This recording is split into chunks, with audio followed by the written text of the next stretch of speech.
नमस्कार मंडळी, श्री स्वामी समर्थ.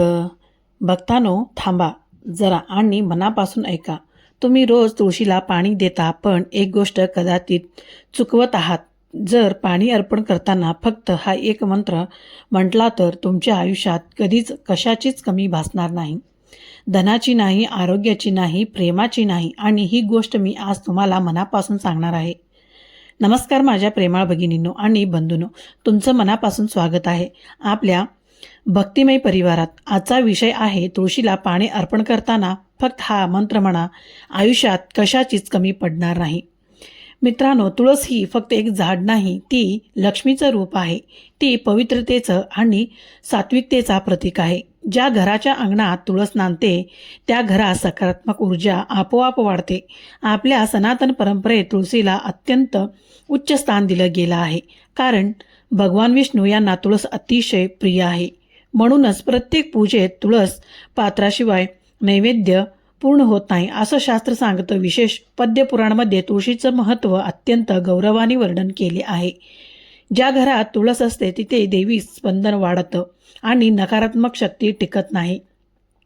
आपल्या पूर्वीच्या काळात प्रत्येक घरासमोर तुळशी वृंदावन असायचा. सकाळी लवकर उठून स्नान करून तुळशीला पाणी अर्पण करायचं आणि नमस्कार करायचा. त्यामुळे घरात समाधान, शांती आणि प्रेम टिकायचं. कारण तुळस ही केवळ धार्मिक गोष्टी नाही, तर ती ऊर्जेची जिवंत केंद्र आहे. आणि श्री स्वामी समर्थ महाराज यांना सुद्धा सध्या आपण प्रभावी यावर भर दिला.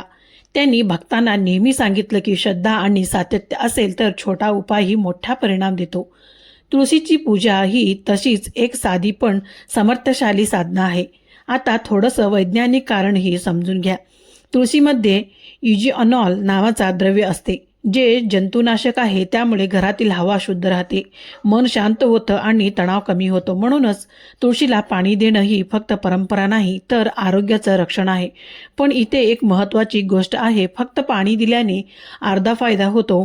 मंत्रासह पाणी अर्पण केले तर पूर्ण ऊर्जा जागृत होते, कारण शब्दामध्ये स्पंदन असतं आणि श्रद्धेचे उच्चारलेल्या मंत्र वातावरण बदलण्याची शक्ती ठेवतो.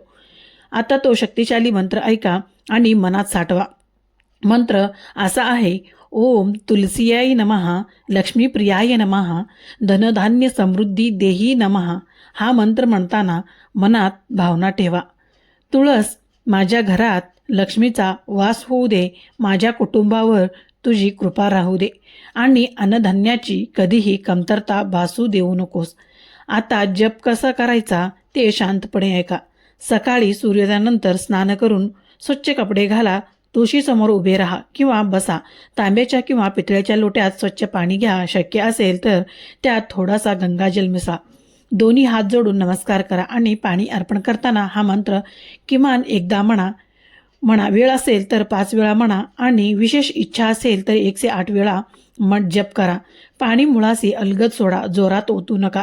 तुळशीभोवती 3 प्रदक्षिणा घाला आणि प्रत्येक वेळी मनात प्रार्थना करा: आई तुळस, माझ्या घरात शांती ठेवा, समृद्धी ठेवा, आरोग्य ठेवा. हा संपूर्ण विधी 5 ते 7 मिनिटाचे आहे, पण परिणाम आयुष्यभर जाणवतो. आता महत्त्वाचा भाग म्हणजे तुळशीला पाणी घालताना कोणत्या चुका टाळाव्यात.